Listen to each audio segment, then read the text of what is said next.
alam ng ibang tao ang iyong ginagawa pero alam ng Diyos at mananagot ka sa Panginoon. And maaaring hindi ako namatay physically, but namatay yung iyong kaugnayan spiritually sa Diyos. Because dinadagukan ka ng iyong konsensya because the Holy Spirit is in the midst of us. Kaya we need to obey. Kaya nga sabi ng ating mensahe, no time to die. No time to die your spiritual relationship to God. No time to die, na ikaw ay mamatay ang iyong pag-ibig sa Panginoon. Tuloy ang kwento. So why did God kill Ananias and Sapphira for lying? So tingnan po natin, number 1, because desire for recognition. Nagbigay sila pero yung desire nila ay ma-recognize ng maraming mga tao. Ang sarap naman, di ba? Uy, na-recognize. Ay, kilala mo ba si sister? Napakapalabigay niyang. Grabe, mas malaki yung magbigay ng kanyang tithes and offering. Lagi yung nangunguna sa pagbibigay. But yung kanyang, ang kanyang desire ay yung gusto lang niyang magbigay upang kilalanin ng mga maraming tao. Dahil ano ang different nila ni Barnabas, ni Bernabe, ano ang different nitong ni Ananias at ni Bernabe? Because si Bernabe, he gave all to the Lord. Tinupad niya yung kanyang pangako sa Panginoon at hindi niya ito ginagawa for that recognition of apostle. Pag nagbigay ako alam niyo ba, may mga tao na pag nabigyan mo si pastor, parang pag-aari mo na si pastor.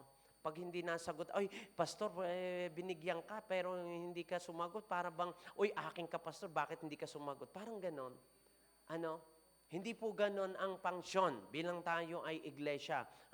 Ngunit sa terni, wala na yon.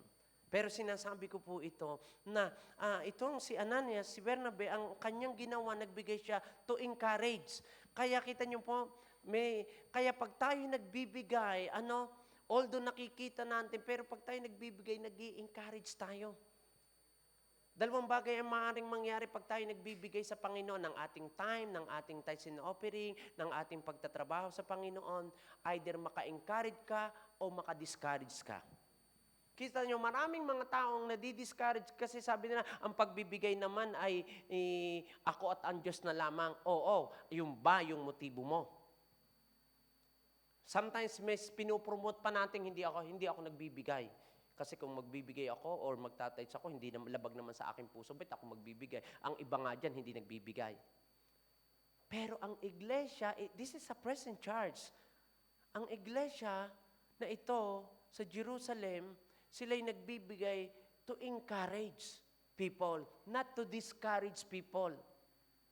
Kaya every time you desire the recognition, you must na ipinakita dito si Bernabe na siya ay the son of encouragement. Hindi siya nagbibigay dahil malaki yung kanyang bigay o maliit. Nagbibigay siya dahil mahal niya ang Panginoon at alam na ayaw niya na ang mga tao ay nagkukulang. Nakita natin ang pagkakaisa ng iglesia noong SBBS. Despite ng ating finances, tayo ay nagbibigay dahil ayaw natin na ni isa man ay pagkulangin ng Diyos. Hindi tayo naaapektuhan ng mga gastusin natin sapagkat alam natin na kung hindi tayo magiging tapat sa Panginoon, the people will affected. Maaring hindi maitutuloy ang ating SBBS, pero sabi ko, at ito yung laging ginagawa ng Diyos, pag hindi ikaw nagpagamit sa Panginoon, iba yung gagamitin ng Panginoon. At nangyari nga po kung paano ang Diyos gumamit ng mga tao to encourage sa kanilang ginagawa sa Panginoon. So, nakita po natin dito, pride, hypocrisy. They wanted the praise and admiration of others to appear generous in spiritual like Barnabas. Without making the same sacrifice, it was a form of spiritual hypocrisy. Ano ba yung ano ibig sabihin ng hypocrisy? Pagkukunwari. Pagkukunwaling palabigay, pagkukunwaling rehilyosong tao, nakikita sa labi pero hindi nakikita sa gawa. Mga kapatid ko sa Panginoon, this is kaya ang mensaheng ito, no time to die. Huwag nating papatayin ang pagiging encouraged natin sa ibang tao. Katulad ni Barnabas, Ni Barnabas na he is a man of encouragement. Kaya nalagyan siya. Kaya tayo, mga kapatid ko, maging encouraged din tayo. Yung sabi nga dito ni John, at ito yung isang maganda kay John. His apostle, sabi niya, he must become greater and I must become less. Kapag itinataas ka ng Panginoon sa iyong posisyon, sa iyong sahod, dapat tumataas din yung iyong kalalagayan, katatayuan sa Diyos na ibababa, na itataas ang pangalan ng Panginoon, na ibababa yung pangalan mo.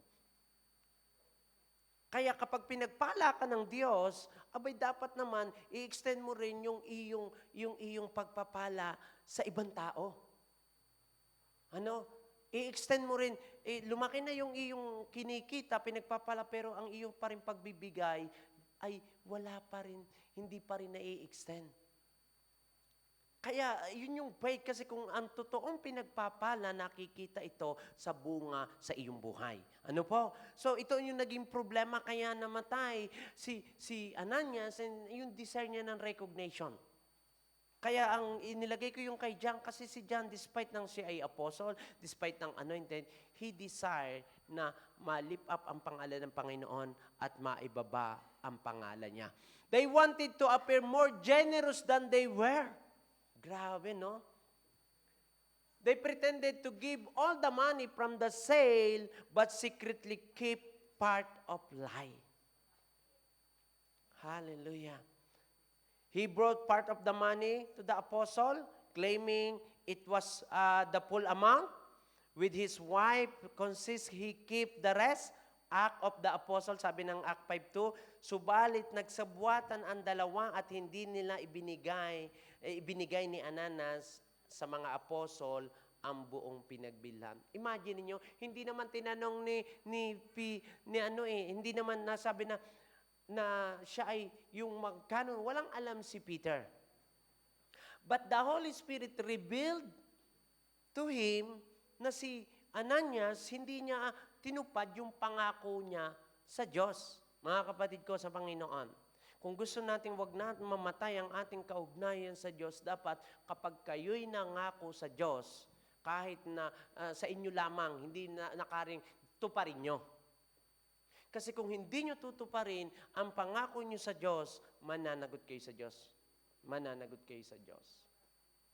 Hindi namin alam ano mga ipinangako nyo sa Diyos. Ano yung maaari kayo nangako na kayo ay magtatapat sa Panginoon, nangako kayo na maglilingkod kayo sa Panginoon, pero hindi nyo tunupad sa Diyos, mamamatay yung inyong kaugnayan sa Diyos. They were motivated by hypocrisy and pride, ang nangyari. They wanted look righteous like other. Barnabas in Acts, but without making the full sacrifice. Alam nyo, and I believe na si Barnabas, his sacrifice. Pero dahil alam niya na siya ay a man of encouragement, he give it to the Lord. Bibilisan ko. Amen? And number 2 natin na makikita dito, love of money. Naging cause ng kanyang kamatayan ng mag-asawa ay ang pag-ibig sa salapi. At alam natin na hindi ko sinabing hindi kailangan natin ng salapi. Sino ditong hindi kailangan ng salapi? Ay di wow. Pero lahat tayo kailangan ng salapi. Pero ang mali ay yung ibigin natin higit sa salapi. Hindi ko naman, pastor, mahal ang salapi. Ang mahal ko lang trabaho ko, ang mahal ko lang pero kung mas mahal mo ang mga bagay kaysa sa Diyos, ito ay ang iyong pinapayorya. They wanted to keep someone money for themselves, suggesting their heart were still attacking to wealth. Kaya nga, di ba, ito po ang pansinin niyo sabi, for the love of the money is the root of all kinds of evil. Pag tayo nag-desire na mas maraming, hindi ko sinabi na hindi masama na magkaroon na tayo maraming pera. At yun ako lagi nananalangin na magkaroon kayo ng pera. Kung mapapansin, lagi ako nagpapataas ng wallet kasi alam ko na design ng Diyos na tayo ay magkaroon ng maraming pera para tayo ay maging pagpapala sa iba. Thank God, nagkatrabaho ako ngayon. Ako ngayon ay nakakapag-bless ng pera. Pero yung mas mahalin ko yung pera kaysa sa Lord, yun ang nakakamatay na relasyon sa Diyos. Kaya nga po, binalaan tayo ng Biblia. They were obligated to give all the money and the sin was pretending they had. Kaya mahalaga po ito mga kapatid ko. Ang root ng kanilang kamatayan o ang naging source ng kanilang because they love of money. They did not thinking other. Pangatlo po natin na makikita rito, lack of fear of God. Kakulangan ng takot sa Diyos. We know na napakahalaga na ang matirang takot sa atin ay yung pagkatakot sa Diyos. Because the fear of the Lord, sabi ng Bible, is the beginning of wisdom. And then, knowledge of the Holy One is understanding. Kaya mahalaga yung pagkatakot sa Panginoon. Kaya tayo, ang mga tao, wala nang pagkatakot sa Panginoon. Ang ibang mga tao, hindi na sila takot gumawa ng masama. Parang pangkaraniwan na lang sa kanila yung hindi nila ginagawa, yung pangako nila sa Panginoon. Pangkaraniwan na lamang sa kanila, option na lamang sa kanila yung dapat sana'y unahin ang Diyos. Their actions show us this disregard for God, holiness, and believe that they could deceive apostle and get away with it, not realizing they were actually lying to God, not to man. Kasi nagbigay naman sila, pwede na, takip na yun, pero nawala yung kanilang pagkatakot sa Diyos. Para bang, kasi kaya dapat po malaging manatili sa atin yung takot sa Diyos. Kapag may takot tayo sa Diyos, takot tayong magsinungaling, takot tayong gumawa ng masama, takot tayong hindi gawin ang kalooban ng Diyos. Hello? Mga kapatid ko sa Panginoon, hindi ito nangyari sa Old Testament. At sa Old Testament, makikita po rin natin meron pong nangyaring ganyan. Mamaya ko iaano yun sa inyo. So the greatest visible evidence of the fear of God is obedience to God. Kaya nga, obedience is better than sacrifice. And Randy translation, obey first and you sacrifice. Kasi napakahirap magsakripisyo, madaling magsakripisyo ng pero wala naman yung tamang pagsunod sa Panginoon. Once you obey, you sacrifice. Si Barnabas, he sacrificed. He obeyed to God. Nilid siya ng Diyos, kaya nga sometimes as the Holy Spirit lead us, nagpapatayo ako ng mga tao just to encourage na may mga taong ang puso talaga'y magbigay sa Panginoon.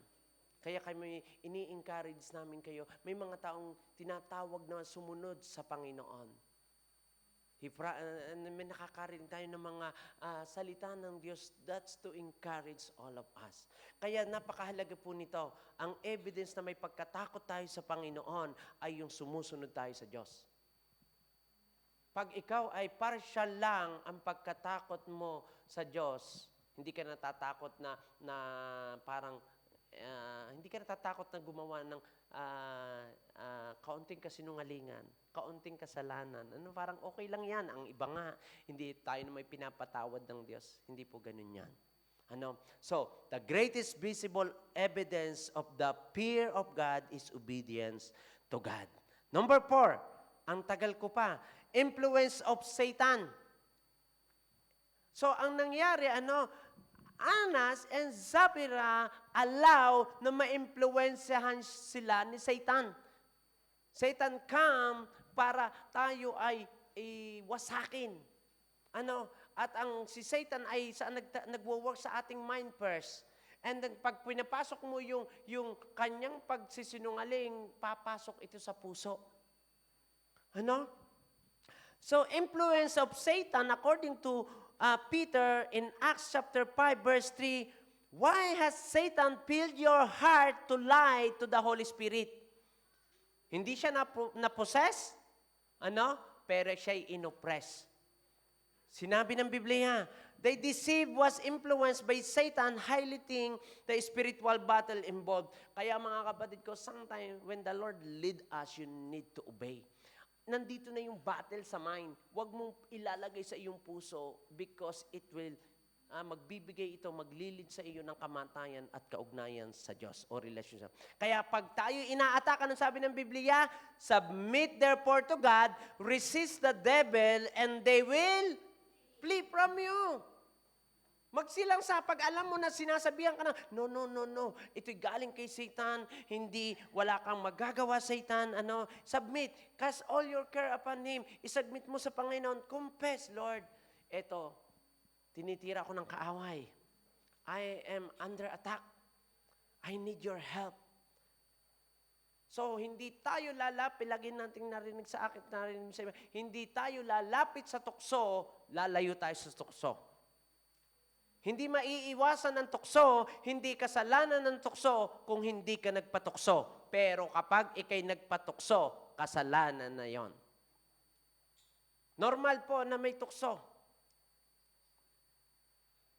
Pero wag tayong magpadala sa tukso. Peter explicitly say that Satan filled Ananias' heart to lie. Para bang sinabi ni Satan kay Ananias, ikaw na may magbibigay. Ikaw naman lang ang nagbibigay. Tama na yan. Marami naman. Ang laki na yan. Huwag mo nang gawin. And then, pumasok sa puso, enter sa kanyang heart, and then, oo nga. Pero dahil si Ananias, hindi pa nakontento, sinama pa ang asawa. O ganito sasabihin natin ha, ganito lang ang ating magbibigay tayo, pero ganito lang ang ating napagbilhan. Pero ito ang mahalaga, mga kapatid ko, hindi nalilihim sa Diyos ang ating lahat ng ginagawa.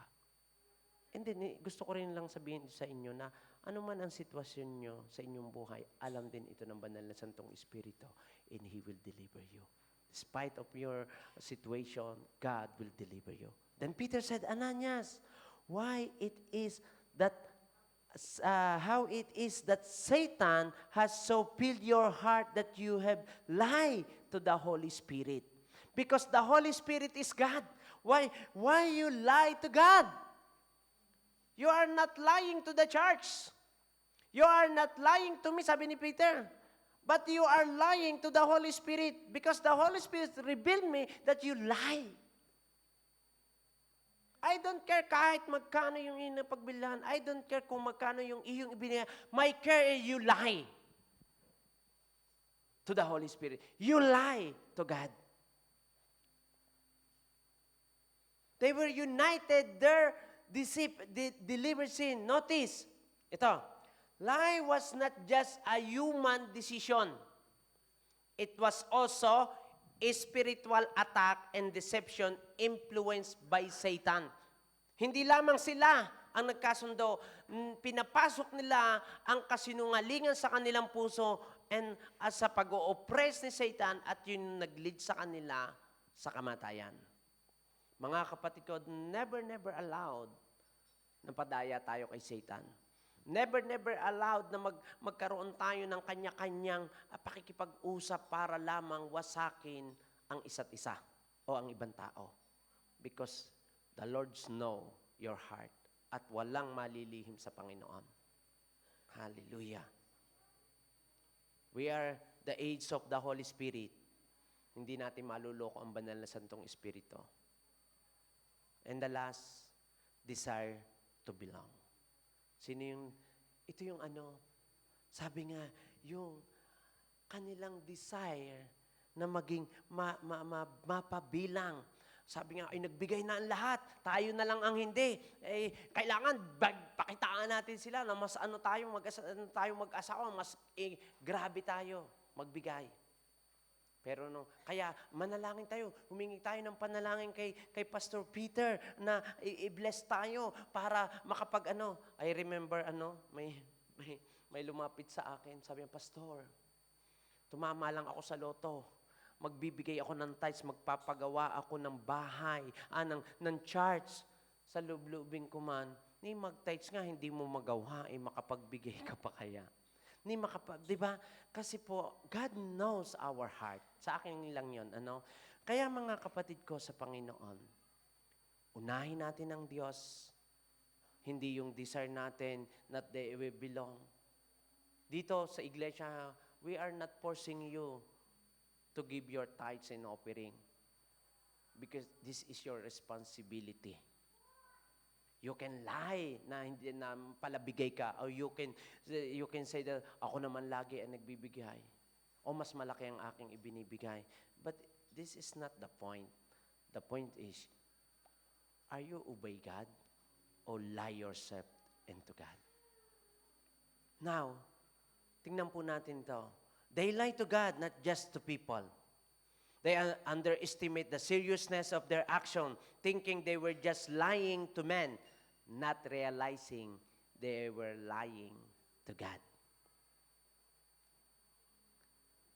Now, the consequence ay ano po ito? The summary ng ating ang Ananias and Sapphira lie was rooted in pride, greed, hypocrisy. They wanted appearance of holiness without reality of sacrifice. Their stories serve as a warning about integrity, seriousness of sin, and the holiness of the early church community.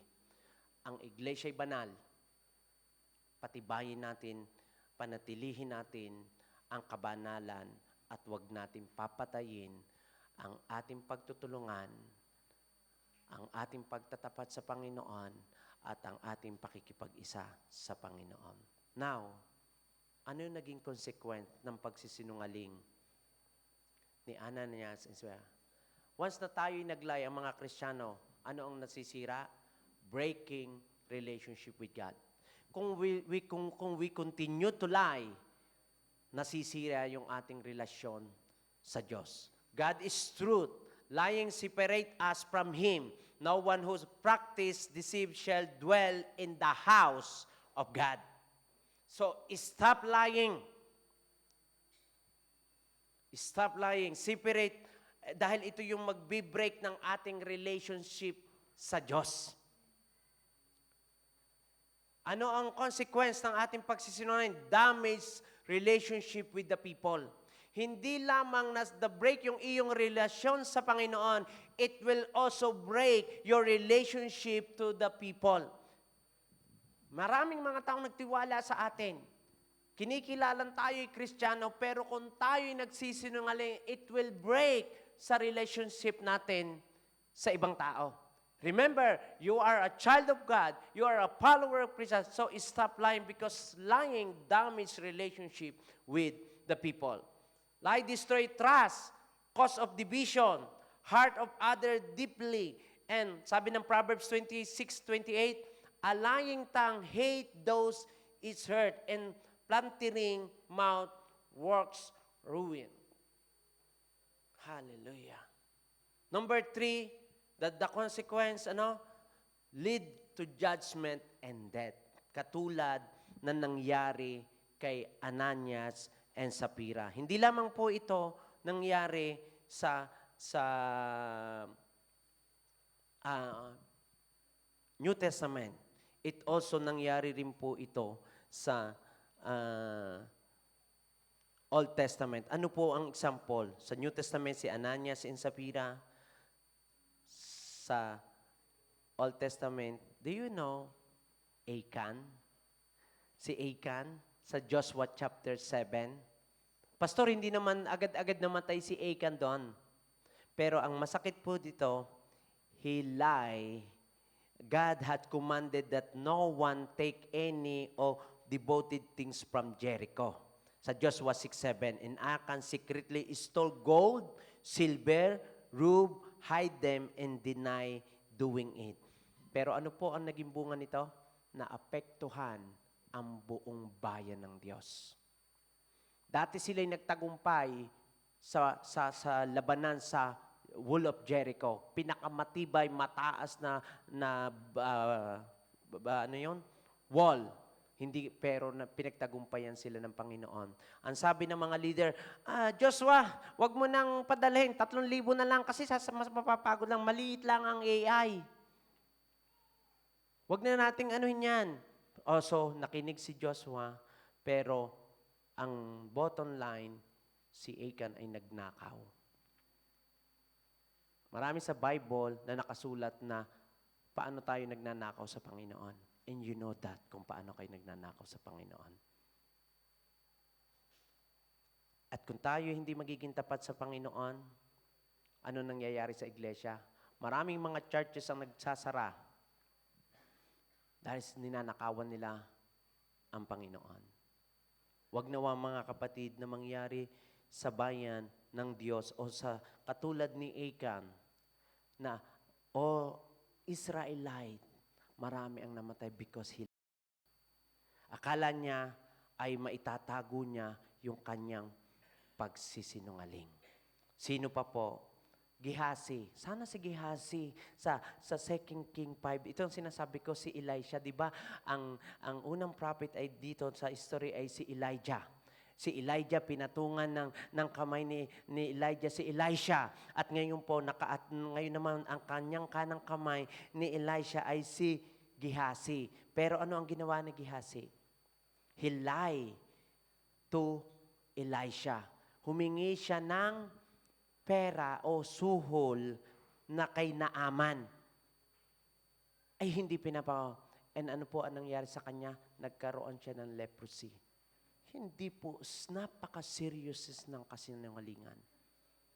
Maaring makapagtakip tayo ng ating mga kasalanan, pero hindi tayo makakapagtago sa Diyos. Noted, Gehazi did not die instantly, but was struck with a life of altering course because of his.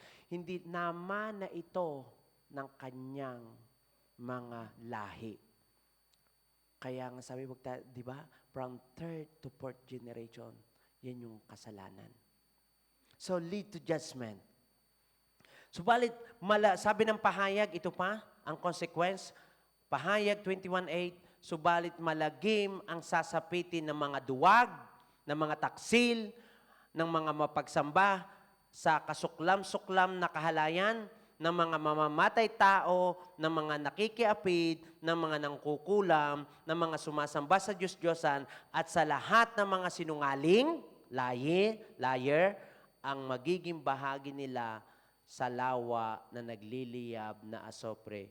Ito ang pangalawang kamatayan. Nakita niyo po mga kapatid ko sa Panginoon, the seriousness of sin. Kaya bilang tayo mga Kristiyano na at sabi ng merong kasalanang ikamamatay at merong kasalanang hindi ikamamatay. So kung ikaw ay gumagawa ng kasalanang hindi mo pa si Kristo, ikaw ay patay spiritual and physical. Ang maglilid ito sa iyo sa physical, nakaman. Pero kung ikay tinanggap mo na si Kristo, and sometimes we lie, confess our sin. Mamaya makikita natin ang solusyon. And then the consequence, open the door to more sin. Nakita nyo? Nagsimula sa asawa, nagsunod-sunod hanggang humaba na. Si Ananias, nagsinungaling siya sa Lord, isidinamay niya ang kanyang asawa. Nakita nyo po ang difference? Once lie open lead to other. Deception grow if it is not confessed. Kaya sabi po ng evil people are trapped by sin, but the righteous escape by shouting for help. Kaya confess when you lie. The good news is this: God forgive and transform liar. I am the one most liar of the world. Kapag sinabi nyo na guwapo ang inyong pastor, you lie. But you telling the truth. Sabi ganun yan. Ayun, But mga kapatid ko, the good news is this: God forgive and transform us. Hallelujah. When we accept Jesus Christ as our Lord and Savior, the notorious liar will become a new person. Wow. Suspect tayong lahat. We lie. But when we accept Jesus Christ as our Lord and Savior, we transform us. A new person. If we confess our sin, He is faithful and just to forgive us. Kaya nga sabi ng Psalm 51:10, sabi ni, create me, sabi ni King David. Di ba? Siya ay makasalanang tao. He commit adultery. Pero ang kanyang prayer, ito yung maganda. This is the solution. Create me a clean heart, O God, and renew a right spirit with me. Hallelujah. Sometimes, hindi tama yung ating sarili, yung ating espiritu. Lord, hindi tama itong ginagawa ko. But the Lord will renew, will transform. Just confess your sin and make it right kung ano yung tamang sinasabi ng Diyos. At babaguhin niya yung iyong puso. Minsan, bakit tayo naglalay? Kasi we fear. Natatakot tayo sa katotohanan. Natatakot tayo magagalit ang iba. Why we lie? Natatakot tayo sa consequence. Why we lie? Sapagkat gusto natin na maging may kaayusan. Sino ang nag-lie na nag-justify? Si Rahab. Doesn't mean na pero he lied not because siya talaga nagsinungaling dahil gusto niya magsinungaling. He lied, he justified because alam niya na siya ginamit ng Diyos para itawid ang bayan ng Diyos. Kaya he justified. At dahil sa kanyang ginawa, naging lineage siya ng ating Panginoon. Pero hindi siya nag-lie because dahil gusto laan niya magsinungaling. Para mabuhay lang siya, hindi. Because he know kung paano gumalaw ang Diyos ng Israel sa kanyang buhay. Hallelujah. Solution for lying according to the Word of God. Ano ngayon ang solusyon? Napag-usapan natin anong naging consequence ng pagsisinungaling, ano ang nangyari kay Ananias and Sapphira, pero tatapusin natin na may solusyon. Recognize lying as a sin. Kasi minsan, parang kinakarir natin ang pagsisinungaling.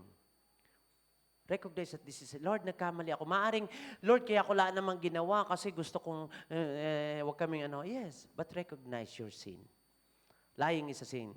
Kawikaan 12:22, nasusuklam ang Panginoon sa mga nagsasabi ng kasinungalingan, ngunit nalulugod siya sa nagsasabi ng katotohanan. Hallelujah. Number 2, repent and confess the sin. Repent and confess the sin. Sometimes we lie. But do not be na ikarir mo ito. Confess your sin. God called us to confess our sin, not hide them. 1 John 1:9, if we confess our sin, He is faithful and just to forgive us. And see, as our sin and cleanse us from all. Sabi mo, all unrighteousness. Hindi niya tinitingnan ng iyong, if you confess your sin, hindi na usapan dito ang iyong nakaraan. Ang usapan na ay ang iyong kasalukuyan. 3 steps to admitting lying. Step 1, admit the lie before God. Step 2, ask forgiveness sincerely. So, ibig sabihin, hindi ka na uli magsisinungaling sa Diyos, sa tao. Number 3, if possible, make it right with the person who was lied to you. Hindi mananatili yung kasinungalingan. If possible, sabi nga dito, kinakailangan natin na gawin yung tama. And 3, ask the Holy Spirit for help. Because the Holy Spirit, ipinakita na nagsinungaling si Ananias and Sapphira.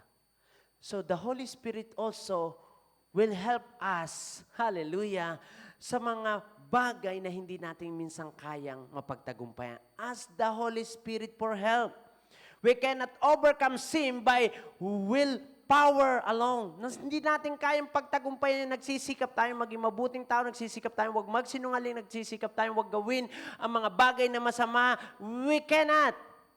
We cannot without the help of the Holy Spirit. Hallelujah. And the good news is, if you are in Christ, the Holy Spirit is in you. He will help you. He will guide you. He will empower you. Glory to God. When the Spirit of truth came, He will guide you into all the truth.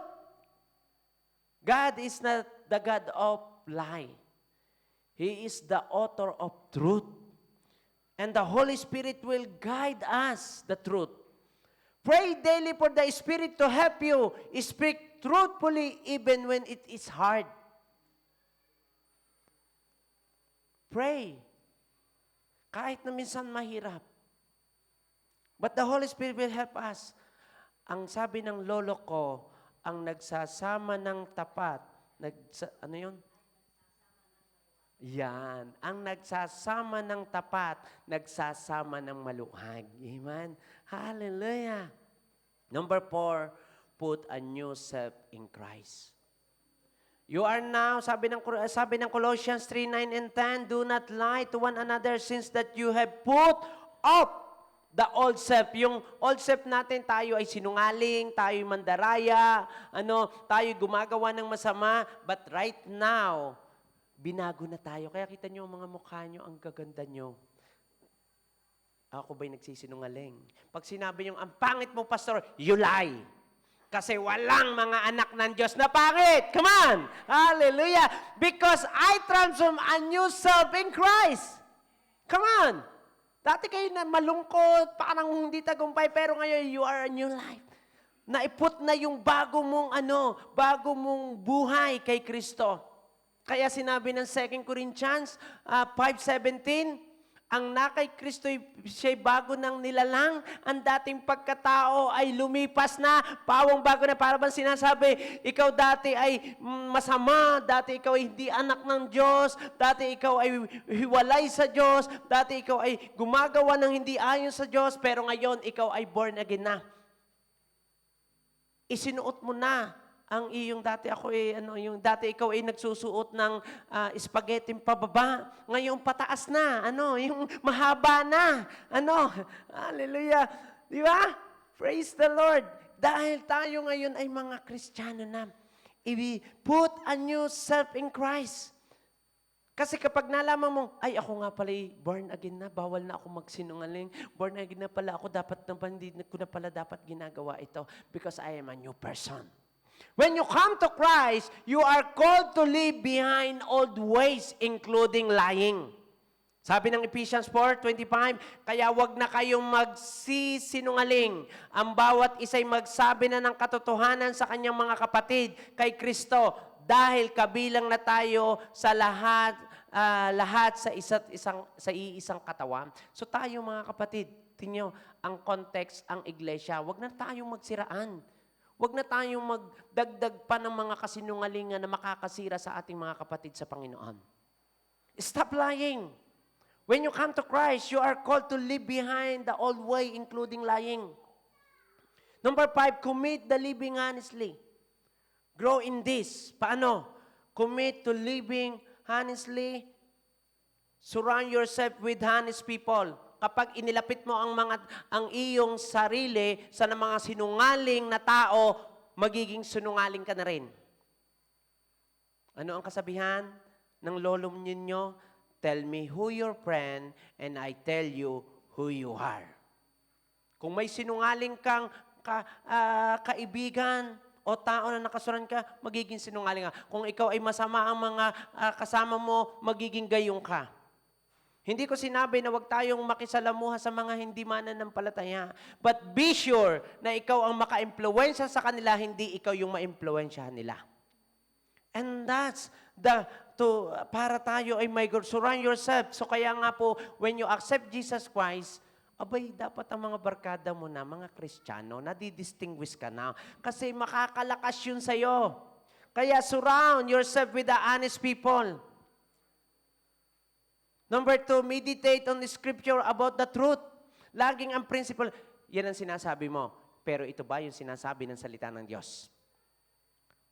Number 3, be accountable. Talk to someone matured in faith if you struggling with lying. Alam mo ba, nakapagsinungaling ako? Yes, that is true. Kasi, alam nyo, yung mga nagsisinungaling na tao, nahihirapan silang makapag-move on. Kaya, it is a healing process also na may somebody na may sasabihin mo ang iyong mga ginawa. Makakatulong ito sa iyo. At, hello, tingin kayo sa akin, mahalaga ito. At ikaw naman, na pinagsabihan, kung sinabing wag mong pagsabi, wag mong ipagsabi. Do not, broke the relationship. Sabi, pangako ito, atin-atin lang to ha. Magsasabi ako sa iyo ng sikreto. Pero amin-amin lang to ha. Hindi atin lang. Amin-amin lang. Ibig sabihin para sa lahat. Hindi ganon. Atin-atin lang. Malibang nagsabi sa inyo na maglilid siya sa pagpapakamatay, abay, kinakailangan niyo, wag yun. Kaya mga kapatid ko, be accountable. Talk to someone matured in faith. If you struggling with lying, to close. Hallelujah. Salamat, close na. Ang ibig sabihin ng close ay hindi opinion. Binibiro ko lang kayo. So to close. God does not just want to punish liar. He wants to transform them. Wow. God does not just want to punish liar. He wants to transform them. Ganon tayo kamahal ng Panginoon. Maraming mga tao ang nagpapatunay kung paano sila binago ng Diyos. From lying to telling the truth. Jesus said, John 14:6, I am the way, the truth, and the life. Hindi sinabing, I am the author of liar. He is the way, the truth, not lie, the life. Hallelujah. The more you walk with Jesus, the more your life will reflect the truth. Every time na ikaw ay lumalakad sa kaliwanagan, sa katotohanan, nakikita at nagre-reflect ito sa buhay ng maraming mga mananampalatayang Kristiyano. Tayo po'y panandaliang tumayo. Hallelujah. And tinatawagan ko ang worship team. We always call the worship team because we want to worship the Lord. We want to confess our sin and turn to God. At this is the encourage sa bawat isa sa atin. We cannot win by ourselves upang mapagtagumpayan ang laban ng buhay na ito. Sometimes we lie. But ito yung magandang balita. As you continue to walk with the Lord, hallelujah, the more life will reflect the truth is the more na ikaw ay pagtatagumpayan ng ating Panginoon. But one thing na dapat mong gawin, kapatid ko sa Panginoon, confess your sin to the Lord. Ask the Holy Spirit na i-guide ka sa tamang katotohanan. Ask the Holy Spirit to transform your heart to the Lord. It is time to lie. Maaring nag-lie tayo ng maliit na kasinungalingan lamang, but it is lie. Maaring tayo nagsabi ng 90 o white lie, 99 truth, but we speak one lie, it is a lie. Maaring nagbabattle ka sa kasinungalingan at you fear to be honest with the Lord. Now, the Lord will heal you. The Lord will touch you. And the Lord will forgive you. The Bible tells us, and we know the truth, and the truth will set you free. Hallelujah. And we know the truth, and the truth will set you free. Ano ang respond mo, kapatid ko, ngayon sa mensaheng ito? Are you ready to transform your life with Jesus?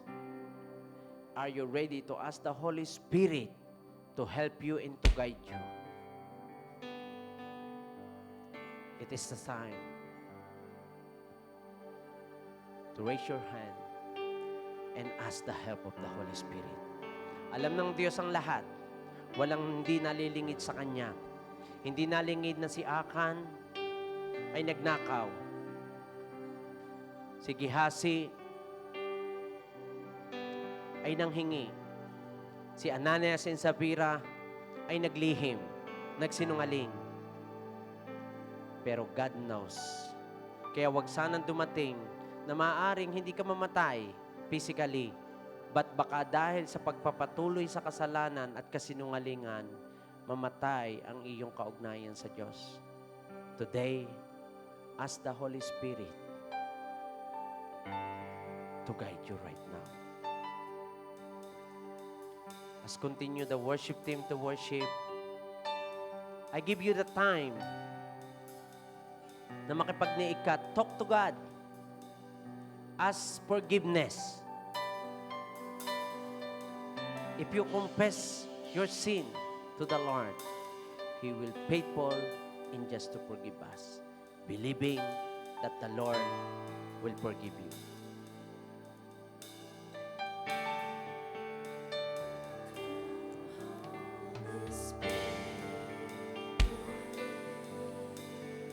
Maybe you have fear.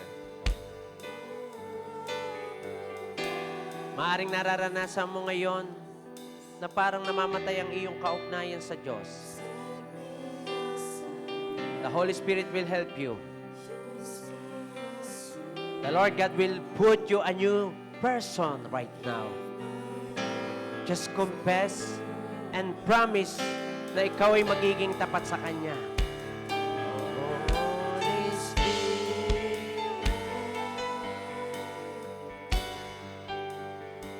Remember, the fear of the Lord is the beginning of wisdom, knowledge, and understanding.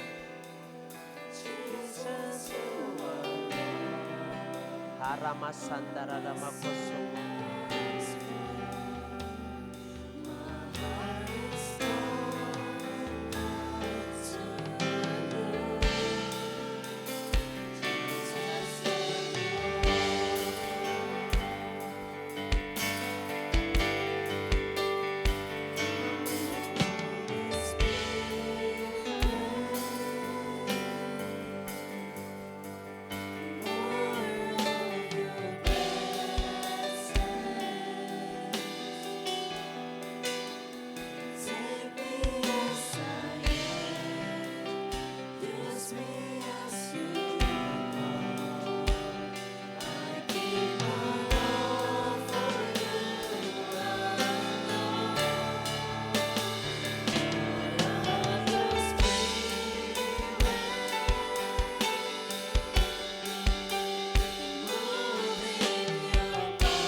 Hallelujah. Kung nangusap ang Diyos sa iyo ngayon, kung nagbabattle ka ngayon sa iyong sitwasyon at feeling mo because of you lie, because you fear, you lie because ayaw mo, kaura masanda ko, shika masandara. Yere masandara naman ko. Kapatid ko sa Panginoon, God will heal you right now. Kung palagay mo na kapag sinungaling ka, maraming mga kasinungalingan ang iyong nagagawa at it will affect to the people. The Lord will guide you, will transform you right now. Just humble yourself and ask forgiveness to the Lord. He will help us. Panginoon, narito ang mga kamay, ang iyong iglesia, Panginoon. Ayaw namin, Panginoon, na mangyari ang nangyari kay Ananias and Sapphira. We promise to be faithful to you, Lord God. We gain the pleasure. We love the money, Panginoon, katulad na nangyari kay Ananias and Sapphira. Forgive us, O God. Search our heart, O Lord God. And many oppression na inilalagay sa amin ng kaaway upang hindi kami maging tapat sa aming paglilingkod, sa aming mga pangako sa iyo. And maybe it will affect our situation, O God. Forgive us. And we ask the Holy Spirit to transform us right now in the name of our Lord Jesus Christ.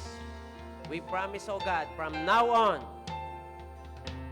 we walk like a child of God. We walk the truth and not lie. Today, we receive freedom from sin. Today, we receive victory, hallelujah, in our life. Holy Spirit, put us a new man in Christ. Shikaramat Sandaranamak.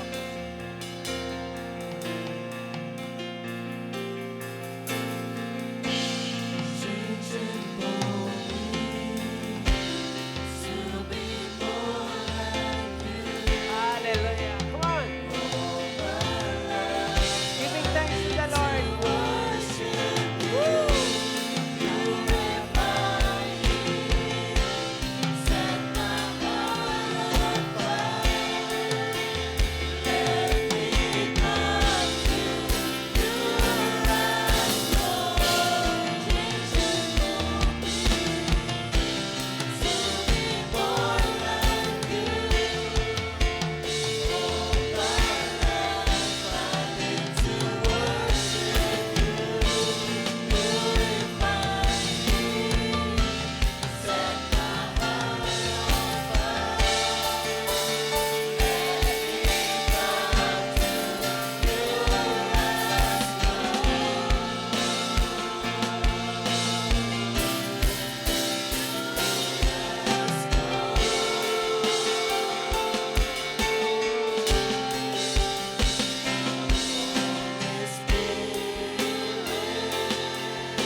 Pour out your Spirit, O Lord God.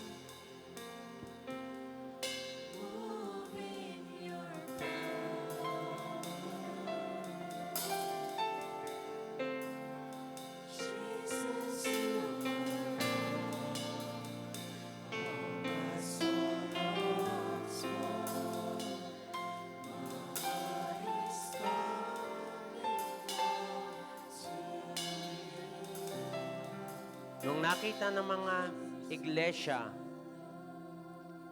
ang nangyaring mga gawa himala ng banal na Santong Espiritu, nagkaisa sila ng pag-iisip ng pananampalataya sa Diyos. At ang bawat isa ay nagkaroon ng takot at sila binigyan ng karunungan at wala ni isa man sa kanila ang nagkulang. Kapatid ko sa Panginoon, ito ang mensahe ng Diyos. Hallelujah. If we confess our sin, if we are faithful to the Lord will bless you. And this is the benediction.